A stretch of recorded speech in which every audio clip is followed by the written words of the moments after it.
out because nobody likes to parent. I'm not one of those cool parents. You know what I mean? I'm old school. I'm not gonna hang out with you, go to the club. Oh no, that's not me. I'm gonna give you parent advice. I'm gonna get on you when you need to get on, and then when you do good, I'm gonna celebrate you because I'm a parent. We in a sense are parents out there. Nobody want us around. Oh, you didn't say to man what they. No, man, I know y'all what y'all doing. I come from the field. I know that's a signal. But then I'm gonna be hiding like Inspector Gadget with my coveralls on and the dirty hard hat. And I ain't gonna have me starching down. I'm gonna be dirty, stinking like you. You didn't even know I'm gonna say to man. Man, that's Roshawn. No, it ain't. My name Roger. That's my brother. Yeah, my name has changed all the day. Oh, then Roger say to man too. No, I'm LA. I can't use LA either. They know that's LA too either. Hold up. LA, the safety man. He put the safety man next to LA. Yeah, that's him right there. So we all do a good job. We take pride in what we do. And we just need everybody, and we want everybody to have that same passion and love that we all have for it. Because to be in safety, you need to love and cherish people, no matter what color they are. You know, and that's the whole spiel of safety. Care about the people that work for you, work for the company, and overall just work out there, period. Because at the end of the day, it's about all of us out there. One person get hurt, it affects us all. So without further ado, I'm passing the mic, Devin Bennett.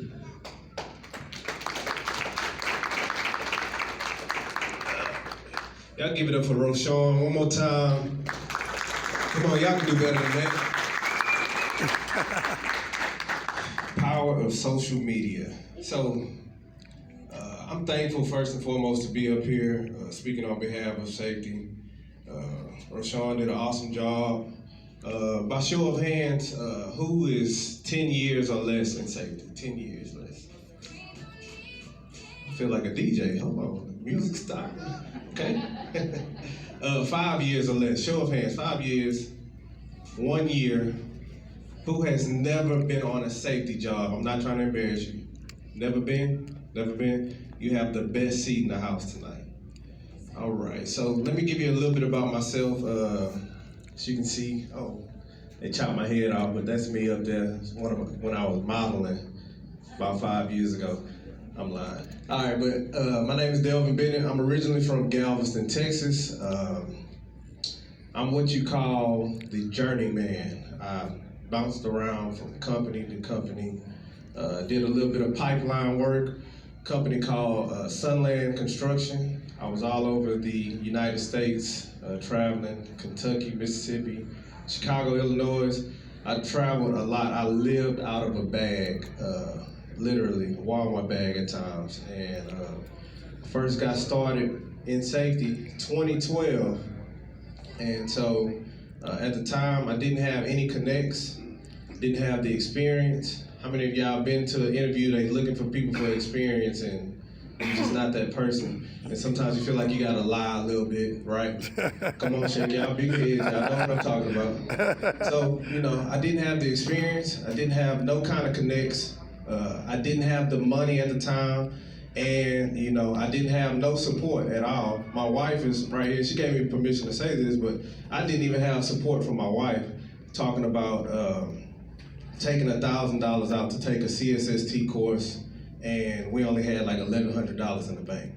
No, it's not a wise decision. The reason why I understand why she said that then, but I didn't understand it back then because I was horrible with money, poor mismanagement.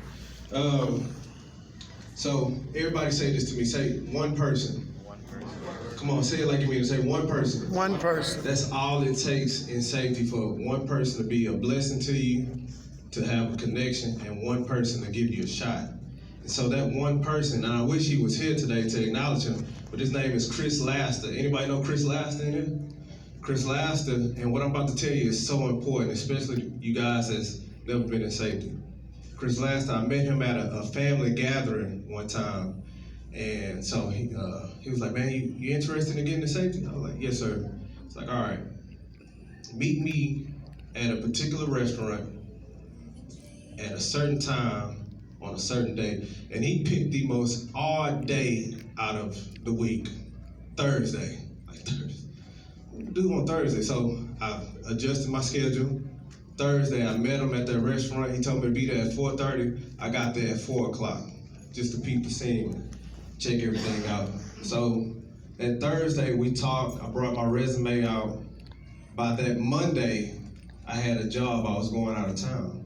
Now, that's not going to be everybody's story. I guarantee you. Some people can get a degree, have the CSST course, CSP, ABC, BBD. You can have all that. But it takes one person to be a blessing to you and get you connected. And so, let me give you 7 important keys to safety. If you got some pens, write it down. This is going to help you. This is going to be very beneficial to you. And for those of you that's been in safety long enough, this can be a refresher.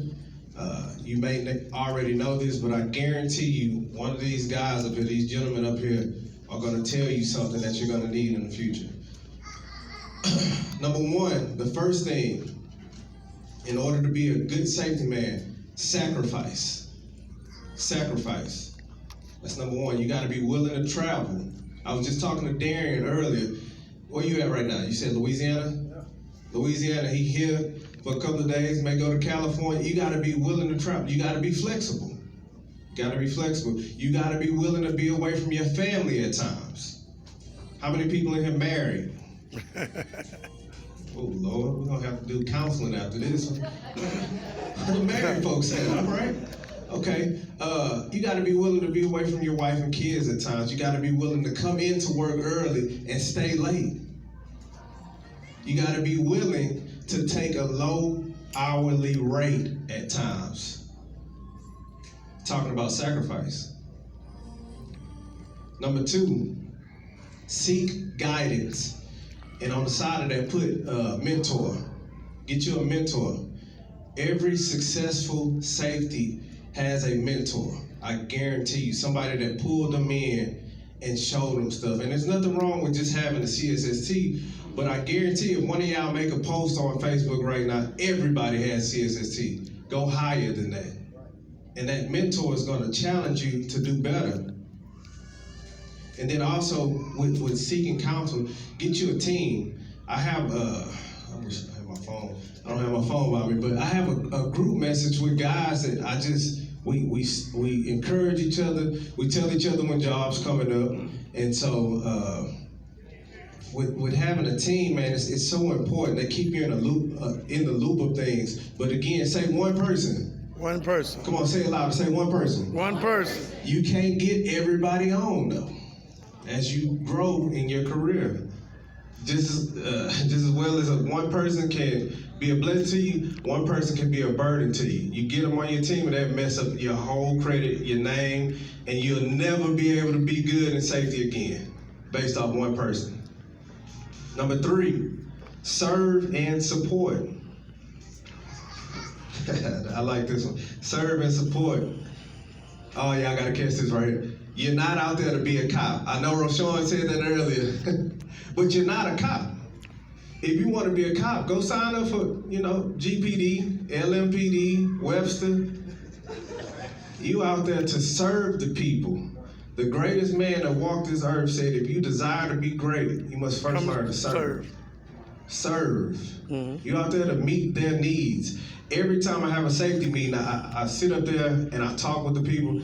And right before I close, I tell them, hey, is there anything that I can do to help y'all out? What can I do to make this job better? Can I deviate from a plan? I'll go to the head man if I have to, just to make my guys comfortable out there. Number 4, stand firm. Stand firm. Always be solid in decision making. Be quick with it. Somebody asks you a question, and be concrete with this. You know what you're talking about. A lot of times, safety, if they see they can get over on you, yeah, they will. The minute you turn your back, oh yeah, they out there doing something they don't have no business doing. 6 feet, not tied off, a number of things. You got to be solid. Which I don't care if it's your family out there and they're doing something out of line, you gotta call them to the carpet on it. Because at the end of the day, it's your job and and their job on the line. And so, hey, even if my wife is out there, I'm sorry, babe, but I have to call you down from the scalp. You're gonna have to get another job on this one. All right. Let me keep moving on. How much time I got, Rashawn? 2 minutes. Lord have mercy. I feel like I know I got used to be a Baptist preacher in my old background, so give me a minute. All right, number 5, presence. Presence in the field. You need to have field presence, knowing your team, knowing their strengths and weaknesses, knowing who likes to take chances and who can you trust when your back is turned.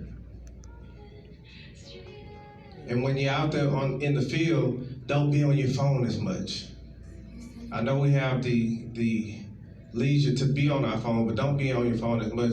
Even myself as a safety manager, I try to give my guys full attention while I'm out in the field.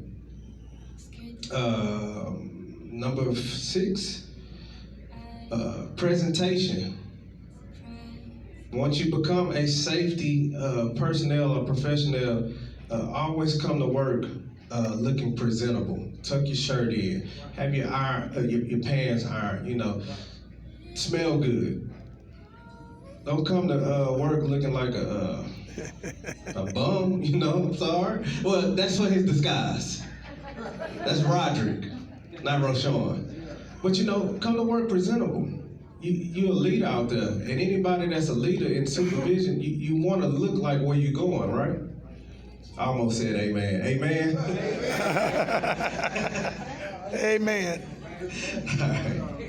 All right, 1 more minute. Let me close with this. And the last thing you must do as a safety person, and this list is not exhaustive, but be passionate about it.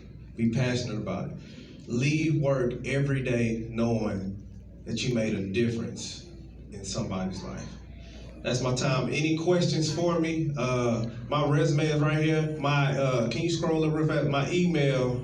Sorry about that. I don't know if that's too small. My personal email, and I don't have my business card. They're not quite made out yet. Come on, give me one. Can I hire you? Can you hire me? Yeah, tomorrow. Let's talk in the back. Let's talk in the back. And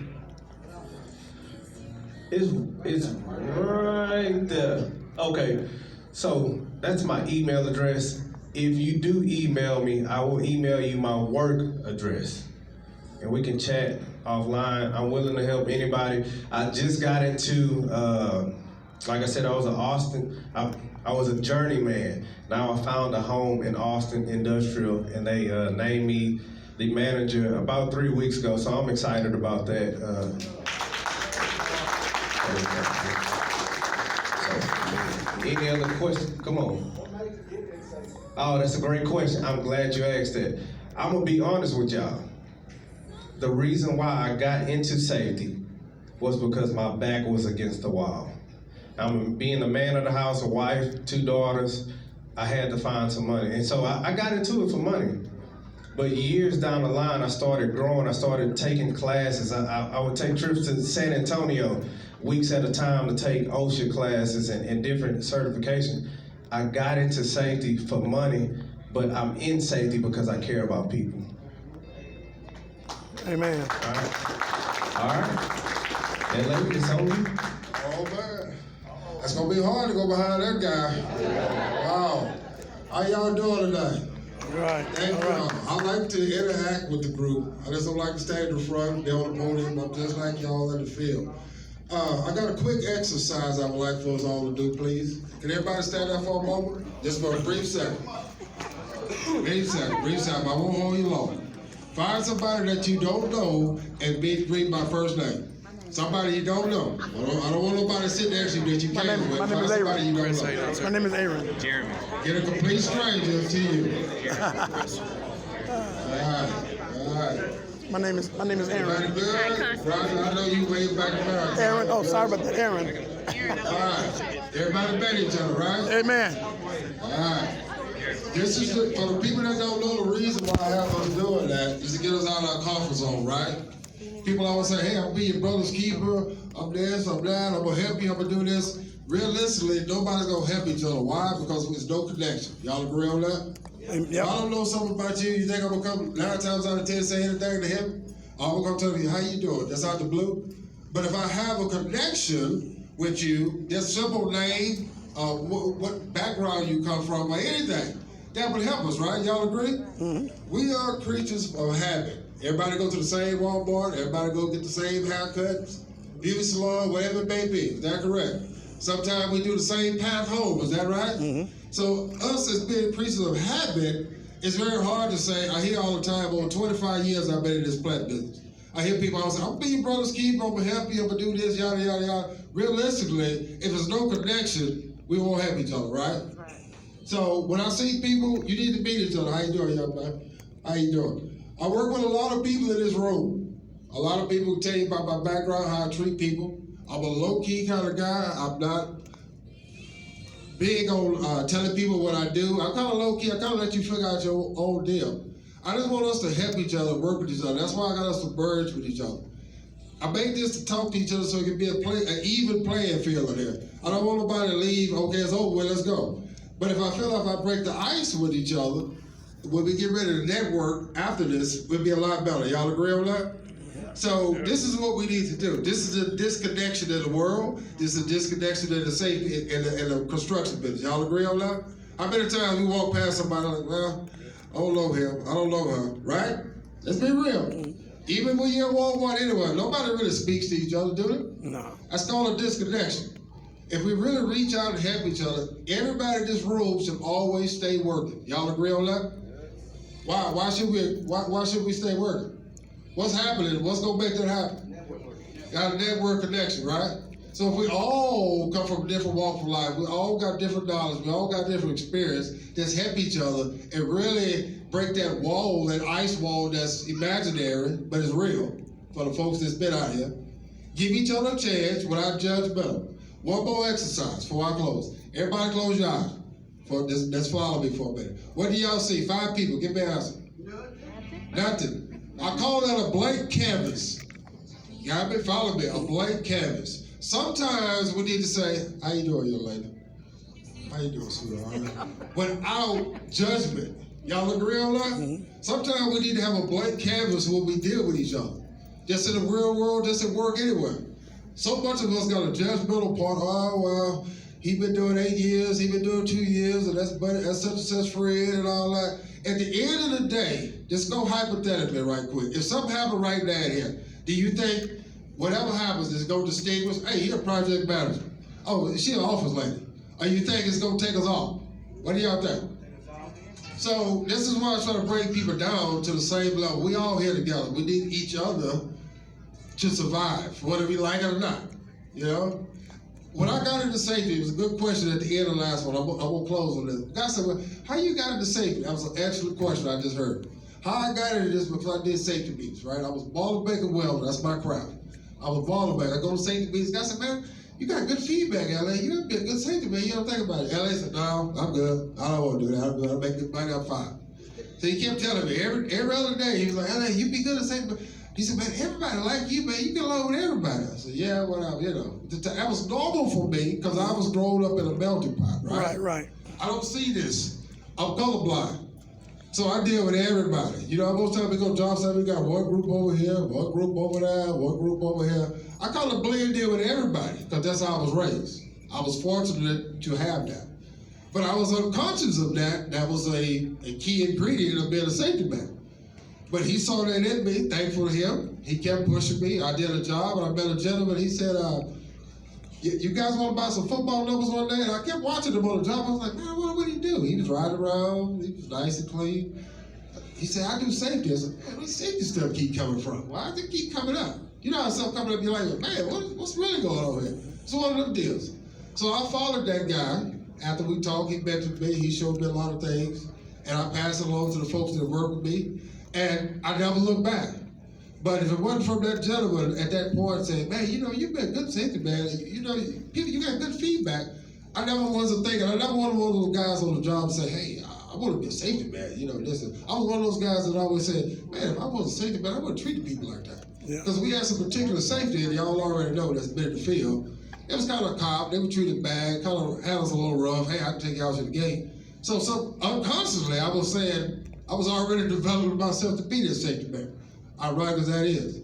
So today, I encourage us, that's why I had us doing that exercise. This is a simple one. I wanted to really embrace each other. I don't want nobody to be like, hey, it's over, Doc. I'll see you later. Be back next year. No, I want us to, after we meet, greet, talk with each other, after the speakers come, really merge and pass information and help each other. This is one day I got a job, the next day I don't. Y'all agree on that? You can be up here today, you can be down here today. I've been from the man picking up the garbage on the job site all the way to the director of the job. But I'm still that man down there because what? I got one of these. We got to put this back in the game. We got to quit saying, well, it ain't my business. Well, I don't know her. I don't know him. And get involved, get engaged with each other. I want to be able to call anybody in this room and say, hey, John, hey, I got a question. What I've been thinking, oh man, he gonna call such and such and say, hey man, you know such and such called me and asked me this question? We got to sometimes quit passing judgment and treat each other equal. I need to be him. I got a question. I'm not a scaffold guy. So I need to call a scaffold guy that's got that expertise, right? I got a crane guy. I need to call a crane guy here. Everybody here got different attributes and strengths. So I want to call somebody. And that's strength. Hey, today I'm working, I might be the head man. Next day I need to call you for a job. But we need to open those doors. Y'all agree on that? So please, please, please, by all means, help each other, talk with each other. Remember, the blank canvas. Treat each other equal, because you never know when you need somebody. Amen. Thank y'all. Amen.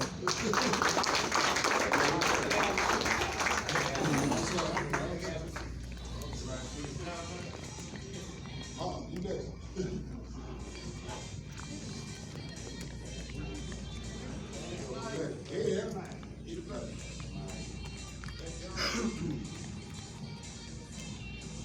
Everybody, good afternoon, good afternoon. Good afternoon. Man, both of these brothers here, man, they cold with it, man. They got me nervous, got me a little shook. I'll be all right. One of the number one things that people ask me for is safety is, how did you get into safety? And Hold on, time out. What's your name? oh, excuse me, I'm sorry.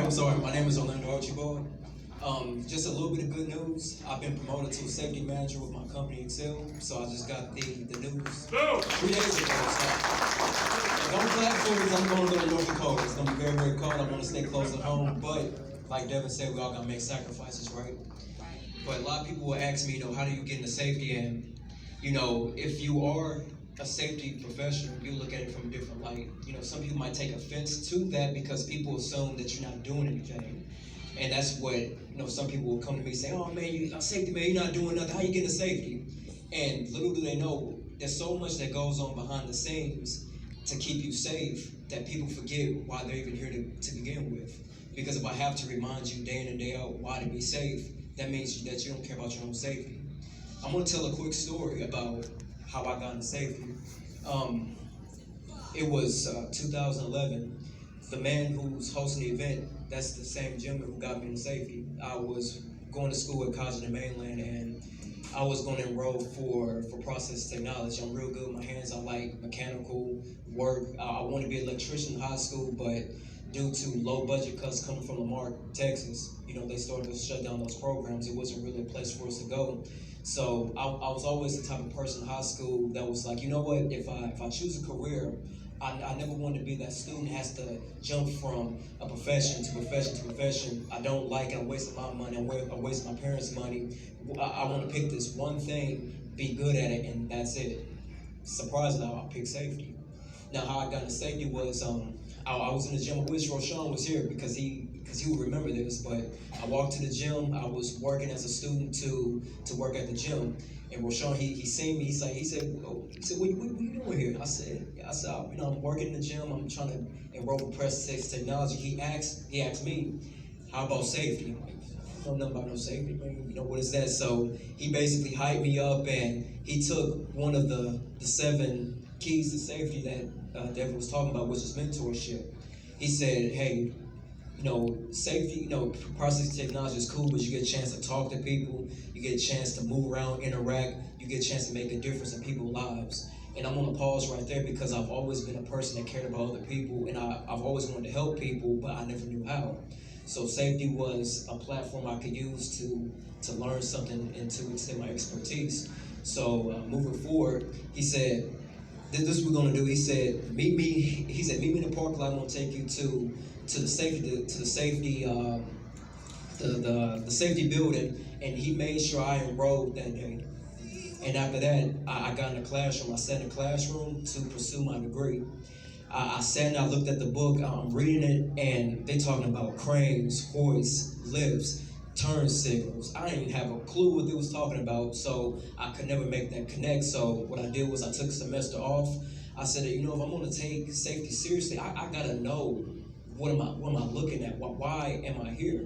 What is this book talking about? So I took my first job doing fire watch, hold watch. I did fire watch, hold watch, and I seen my first crane. It was huge.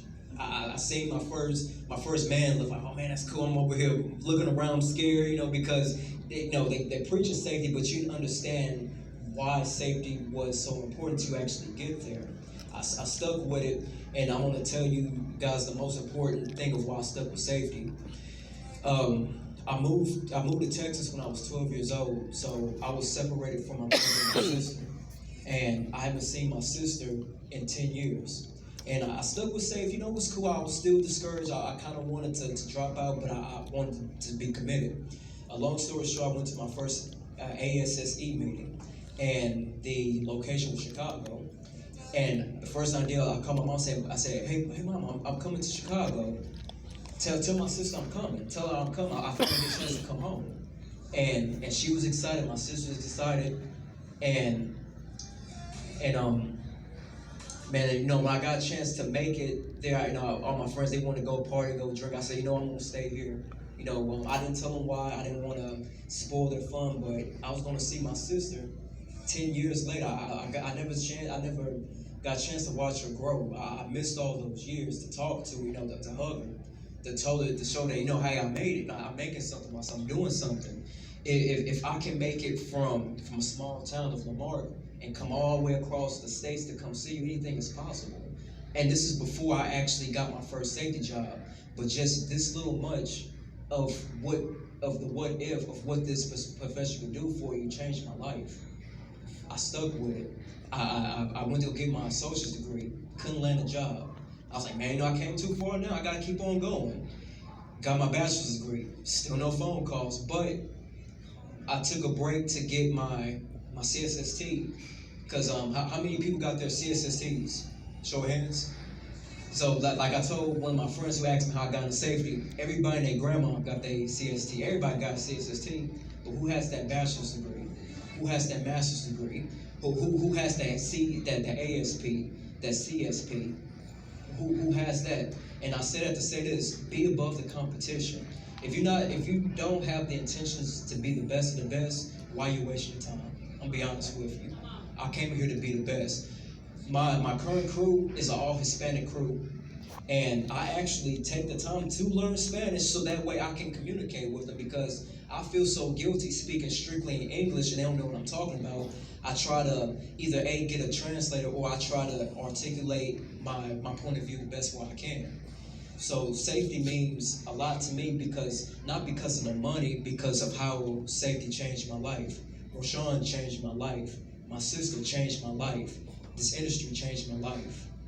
You guys changed my life, because I get a chance to stand in front of you guys as an upcoming manager and say, hey, I made it.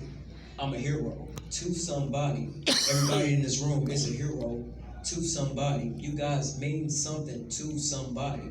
So with that, in closing, be a hero. All heroes don't have to wear capes, right? Everybody's here for a reason. Everybody has the opportunity to make a difference. I appreciate you all. Thank you for your time.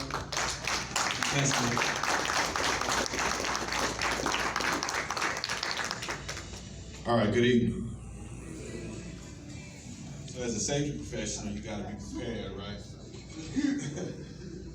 I found out I was gonna be talking like about 10 minutes ago, right before I came up here and sat down. But one of the things, so everybody touched on something that's real important. And so I asked Rashawn, I said, where do we need to go with this? He said, man, let's talk about education and training. So he's gonna put something on the board, UTA DED OSHA. Google it in your phone. All right, we live in a meritocracy. It doesn't really matter how much you can do, whatever you can do. If you don't have the credentials to say you can do it, then you can't do it. All right, the CSST is great. CSST is great. But when you start looking into things, man, it's a lot of CSST instructors that are being penalized because they're selling the CSST. So they're starting to water down that credential. UTA, University of Texas Arlington, has a program, right? So I have my CSHO, which is now the credential is gonna hold more weight because University of Texas is not selling credentials, right? They're not selling credentials. Just like TEEX, some of you may know about TEEX, right? But that's an A&M. They started to do some satellite classes where they come into Houston. UTA will come to Texas City, but they mainly are in Houston right now for TC Jester and Tacoma, right? So this is a resource. This is something that you have to reach out into. Okay, you have to invest in yourself. You have to invest in yourself. If you want this, you have to invest in yourself. Okay? Y'all like, man, this dude just got up here and started talking. Y'all ain't said nothing. I'm Ramon. I don't know who he is. He just got up there and started talking. So, man, I'm Ramon, man, and you got to, like I said, you got to invest in yourself. You got to. These classes cost $595 a piece. $595. Some of the other ones cost $695. Them are two prices: $595, $695. $595. Yeah, most of them are $595. Some of them are $695. They usually be for 1 week. It's a crash course. I'm talking about, hey man, they gonna hit it hard. They gonna hit it hard. You got to do the work. Okay, that's how you.